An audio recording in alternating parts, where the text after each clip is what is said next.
Hello friends, कैसे आप सब लोग and thanks for watching my channel. Friends, Nifty और बैंक निफ्टी के वीकली सीरीज़ के एक और वीडियो में हम कुछ इम्पोर्टेंट देखने वाले हैं। एक और हफ्ता निकल गया है और ये जो आखिरी हफ्ता था मार्च का, वैसे ही इतने और इस तरीके का ये हफ्ता था, या इवन आप बोल दीजिए महीना था, कि जितने लोग लॉन्ग करके बैठे थे, मोर स्पेसिफिकली ट्रेडर्स, जो स्मार्ट ट्रेडर्स है, उन्होंने अपना पोजीशन ऑलरेडी बदल लिया होगा।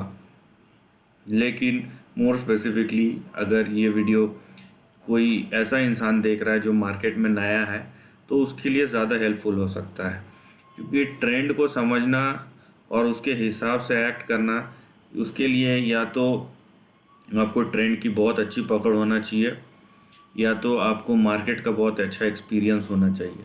और दोनों ही केस में पहला भी जो पॉइंट मैंने बोला, उसके पीछे एक्सपीरियंस ही खड़ा होता है, राइट। तो एक महीना हमने करेक्शन में निकाला और ये पहला, आई थिंक बहुत समय बाद पहला महीना होगा जहाँ पे हमने, अगर आप एंड टू एंड देखेंगे, ठीक है, मार्च शुरू हुआ था करीबन 15,000 के उससे ऊपर और ख़त्म हुआ है अराउंड 14, 14,500, 14,300, 14,400 पे। 1,000 पॉइंट का करेक्शन हुआ है। और ये जो आप सामने चार्ट देख रहे हैं, ये निफ्टी का चार्ट है। तो यहाँ पे आप ये डेली चार्ट देख रहे हैं। हम जनरली आवरली चार्ट की बात करते हैं, वो हम करेंगे, लेकिन कुछ चीज़ें आपको बताना बहुत ज़रूरी है, इसलिए मैंने डेली चार्ट लिया है, ठीक है।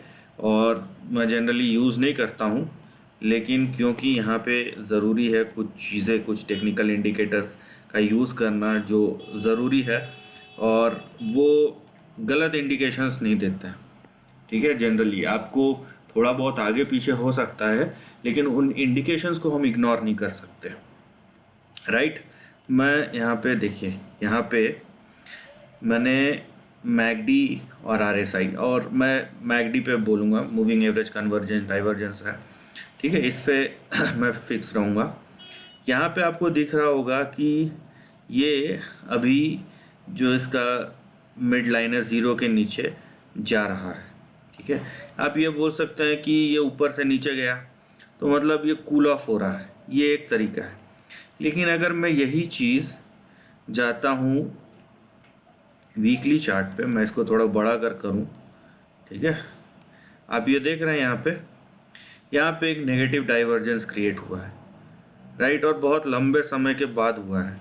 और ऐसे नेगेटिव डाइवर्जेंस का इम्पोर्टेंस होता है, ठीक है। और ऐसे नेगेटिव डाइवर्जेंस ऐसे ही नहीं बनते हैं। लॉन्ग टर्म ट्रेंड जो है, बनने और टूटने दोनों में बहुत टाइम लगता है। और अगर ये हमको कुछ इंडिकेशन दे रहा है, तो उसका मतलब आप ऐसे ही नेगलेक्ट नहीं कर सकते हैं, ठीक है। मैं अगर यहाँ पे इसको मंथली चार्ट में जाता हूँ निफ्टी में, तो आपको क्या दिखेगा, यहाँ पे आपको कंटिन्यूस 2 महीना दिखेगा। यहाँ पे जो शेडोज़ दिखेंगे, मैं क्योंकि मैं कैंडल स्टिक चार्ट यूज़ कर रहा हूँ, आपको शेडोज़ दिखेंगे। इसको हम शेडोज़ बोलते हैं क्योंकि ये ऊपर गया और नीचे आया है। जो आपको 15,400 के आसपास गया था, 2 बार अटेम्प्ट किया है, क्योंकि ये मंथली चार्ट है, तो एक कैंडल स्टिक एक मंथ को रिप्रेजेंट करता है। 2 बार अटेम्प्ट किया है, अब ये नीचे के तरफ है। तो क्या फर्दर पॉसिबिलिटी बनती है यहाँ पे, ठीक है। और आप अगर मंथली चार्ट में देखेंगे, तो यहाँ पे आरएसआई ये दिखा रहा है कि ये हीट अप हो गया है, लेकिन इसका मतलब ये नहीं कि गिरेगा। मेरा जो कंसर्न है यहाँ पे, वो है आपका वीकली चार्ट पे, और ख़ासकर ये जो वीकली चार्ट पे हम मूविंग एवरेज कन्वर्जेंस डाइवर्जेंस देख रहे हैं, उस पे, कि इसका हम ऐसे ही नहीं ले सकते। दूसरी बात, यहाँ पे अगर आप देखते हैं चार्ट को, तो आप देख रहे हैं यहाँ पे ब्लू, रेड और ग्रीन लाइन है, तो मूविंग एवरेजेस हैं। जिन लोग चार्ट देखते हैं उन लोगों को ये चीज़ पता होगा। और 20 डे का जो मूविंग एवरेज है वीकली चार्ट पे, और ये सिंपल मूविंग एवरेज है, वो आता है 14,122 पे।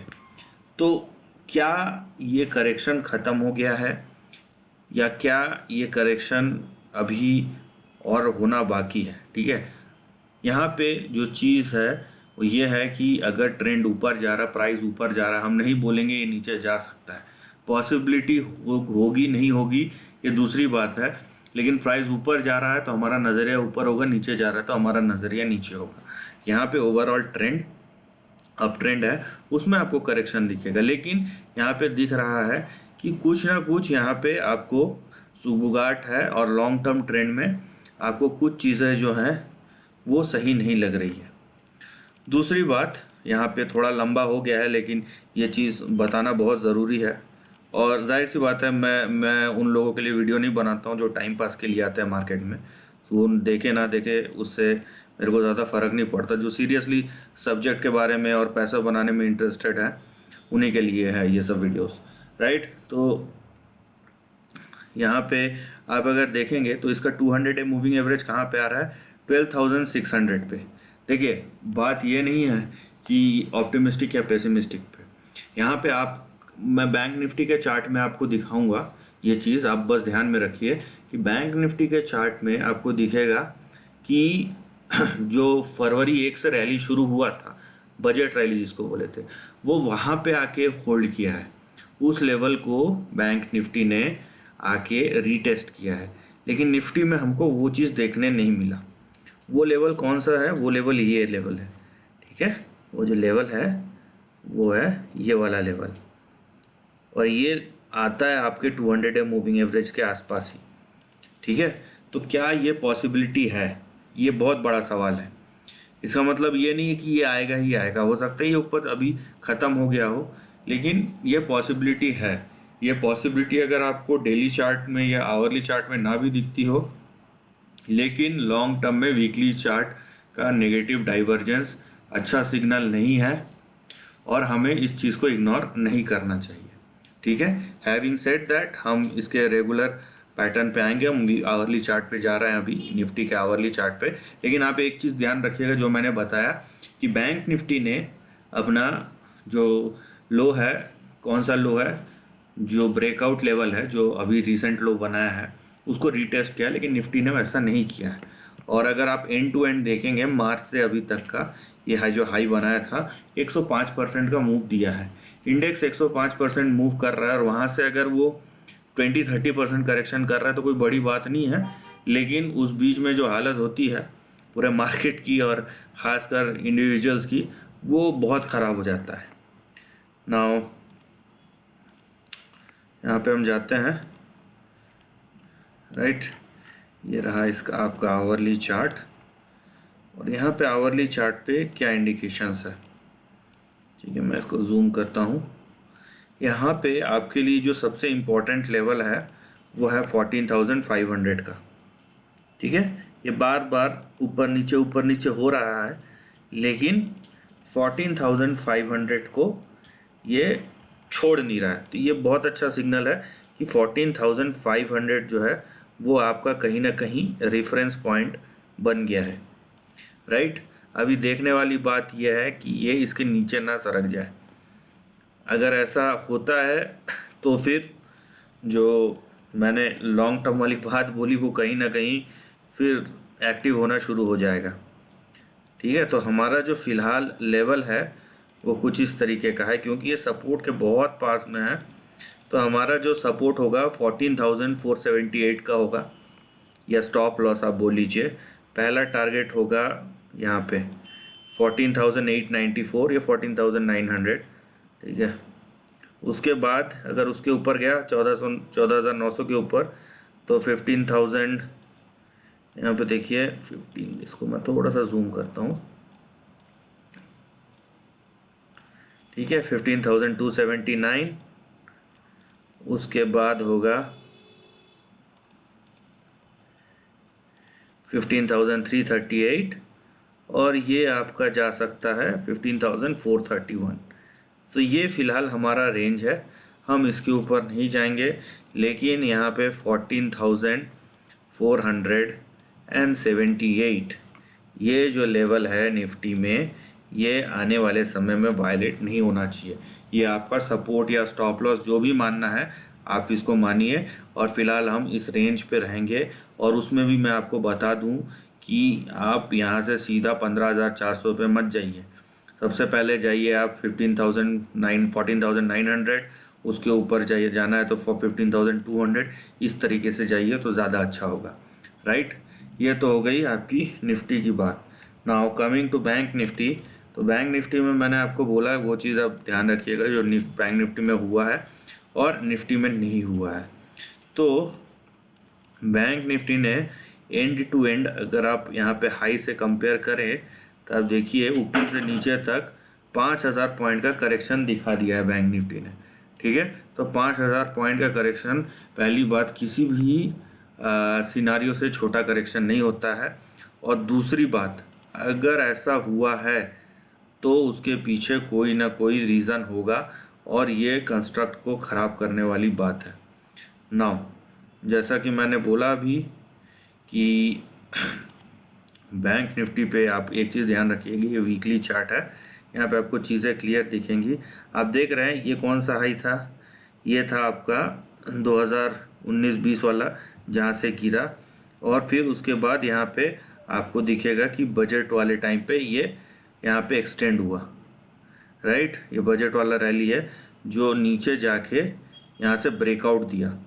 तो ये जो था 32,400 32,600, यहाँ पे देखिए 32,477, ये एग्जैक्टली यहाँ पे आके बाउंस बैक किया है।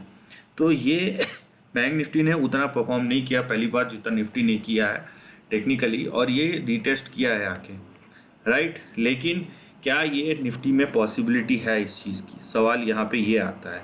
मैं यहाँ पे लेवल टू लेवल या ये इसने इतना परसेंट उसने उतना परसेंट वो बात नहीं कर रहा हूँ। जैसा कि मैंने बोला, मेरा ये नहीं है कि बैंक निफ्टी ने 15% कर लिया तो निफ्टी क्यों नहीं हुआ, ये हर समय काम नहीं करता है। लेकिन ये बैंक निफ्टी में हुआ है, क्या निफ्टी में पॉसिबिलिटी है, ये सबसे बड़ा सवाल है। नाउ टेक्निकली या ट्रेंड वाइज हमको क्या देखना है, ठीक है, टेक्निकली या ट्रेंड वाइज हमको क्या देखना है। मार्केट में अभी भी आपको ऐसा नहीं दिखेगा कि सब कुछ ठीक हो गया है, जोर पकड़ना शुरू हो गया है, राइट। लेकिन हम बोले ना, ओवर ऑप्टिमिस्टिक या ओवर पेसिमिस्टिक दोनों साइड नहीं होना चाहिए, न्यूट्रल आप रहेंगे तो आपको कुछ चीज़ें जो है बहुत अच्छी से समझ में आएगा। आप ओवर ऑप्टिमिस्टिक या ओवर पेसिमिस्टिक पर्सन है तो आपका ट्रेंड और ट्रेड दोनों अलग होगा, ठीक है। नाउ मैं इसको लाइन चार्ट पे लेके जाता हूँ। यहाँ पे देखिए मैं सिंपल ट्रेंड की बात करूँगा। यहाँ पे ये इससे पहले भी मैंने ये ट्रेंड लाइन बनाया था, क्योंकि ये ब्रेक डाउन हो गया उसके बाद, तो ये वर्कआउट नहीं हुआ। लेकिन हम जो है इसी को लेके और इसी को मान के चलेंगे। अगर यहाँ पे ये कंडीशनल हो जाता है, ठीक है, जैसे बैंक निफ्टी में निफ्टी में आपने देखा कि 14,500 का लेवल अब नहीं टूटना चाहिए, that is called condition. Bank Nifty में भी कुछ उसी तरीके का है, लेकिन निफ्टी में जैसा है कि हम बाई कर सकते हैं, बैंक निफ्टी में कंडीशनल बाइंग के लिए अभी वेट है। कैसे, अब देख रहे हैं ये जो मैंने हाईलाइट किया सिंपल सा ट्रेंड है, लेकिन यहाँ पे इसका जो हमारा जोन है वो कुछ इस तरीके से होगा कि ये जब तक कि, मैं इसको जूम करता हूँ, ठीक है, यहाँ पे देखिए ये आ गया यहाँ पे 34,773 नीचे का, ठीक है, बहुत क्लियर कट है जोन। और ऊपर का आपको दिखाता हूँ करके, ऊपर का क्या है, ऊपर का कुछ, यप, ऊपर का प्रॉब्लम नहीं है, ऊपर का सही है, राइट। नीचे का देखिए आप 34,773 या 34,800, इसके ऊपर जब तक स्टेबल नहीं होता है हम नहीं जाएंगे, ये हमारा कंडीशनल बाइंग जोन है, ठीक है। और अगर ये मान लीजिए 34,800 35,000 होता है तो हम फिर बड़े टारगेट को लेके चलेंगे, जो होगा आपका 41,000 से लेकर यहाँ पे 43,000 के बीच में, राइट। यहाँ पे एक्चुअली होल्ड आया था, होल्ड किया थोड़ा सा, उसके बाद नीचे गिर गया, फिर ऊपर आने की कोशिश किया, यहाँ पे फिर नीचे गिरा, फिर ऊपर आया, उसके बाद ब्रेक डाउन हो गया। तो अभी भी ये हमारे ट्रेंड के ही बाहर है बैंक निफ्टी का, अगर हम देखते हैं तो जैसा कि मैंने कहा था निफ्टी में आपका इस 14,500 के नीचे नहीं जाना चाहिए। यहाँ पे अगर या जब तक 34,773 के ऊपर या 34,800 के ऊपर ये नहीं आता है हम नहीं जाएंगे, सिंपल सी चीज़ है, स्टॉक स्पेसिफिक दूसरी बात है, लेकिन यहाँ पे भी टेक्निकली आप देखेंगे इसका 200 है, ये मूविंग एवरेज है आवरली चार्ट में। ये कहाँ पे आता है 32,113, यहाँ पे ये टच नहीं किया है, ये ऊपर भले ही चले गया है, ठीक है। तो इसीलिए हम यहाँ पे नहीं आएंगे। तो अभी अप्रैल का महीना हो सकता है पॉजिटिव हो और हम भी यही होप करेंगे कि ऊपर के तरफ जाए, लेकिन सस्टेनेबिलिटी बहुत ज़रूरी है। मार्केट अभी भी वोलेटाइल है और बहुत सारे इम्पैक्टेड ग्लोबल क्यूज़ हैं या बहुत सारे ग्लोबल क्यूज़ हैं जो हमें इम्पैक्ट करेंगे, और उसमें से सबसे इम्पॉर्टेंट है एफआईआईज़ का बिहेवियर, क्योंकि शॉर्ट टर्म में एफआईआईज़ अगर बेचना शुरू कर देते हैं तो ये चीज़ कहीं से भी पॉजिटिव इंडिकेशन नहीं देता है, और हमारा मार्केट कितना भी कोशिश कर ले वो अगर नीचे की तरफ नहीं जाएगा, दो ही सिचुएशन होते हैं, या तो वो बहुत तेज़ी से गिरेगा या ना भी गिरे तो ऊपर तो नहीं जाने वाला। तो ये दो चीज़ है जो आप यहाँ पे देखना और समझने वाली बात है। तो निफ्टी और बैंक निफ्टी दोनों में ही आपको अप ट्रेंड दिखेगा, लेकिन कंडीशनल्स हैं, दोनों ही चार्ट में आपको कंडीशन देख के ही समझने के बाद, उसके बाद स्टेबिलिटी देखने के बाद, और दो तीन चीज़ें हैं उसको भी रीड करने के बाद ही आपको जाना चाहिए फ़िलहाल के टाइम पे। अगर मार्केट कुछ बहुत पॉजिटिव इंडिकेशन देता है मीनवाइल और ट्रेंड चेंज होता है और हमारे बाइंग रेंज में आता है तो बिल्कुल ठीक है। ओवरऑल ट्रेंड नहीं टूटा है, मैं शॉर्ट टर्म की बात कर रहा हूँ, क्योंकि हम वीकली चार्ट पे जाते हैं तो मैं शॉर्ट टर्म की बात कर रहा हूँ। लेकिन कुछ चीज़ें जो बहुत ही इंपॉर्टेंट है और आप उन चीज़ों को उसी सीरियसनेस से ले। So this is the end of the video पसंद आए तो लाइक और शेयर कीजिए, थॉट्स कमेंट सेक्शन में लिख के बताइए, और ऐसे नए कंटेंट के लिए चैनल को प्लीज़ सब्सक्राइब कीजिए। Lastly, take care of your family and friends.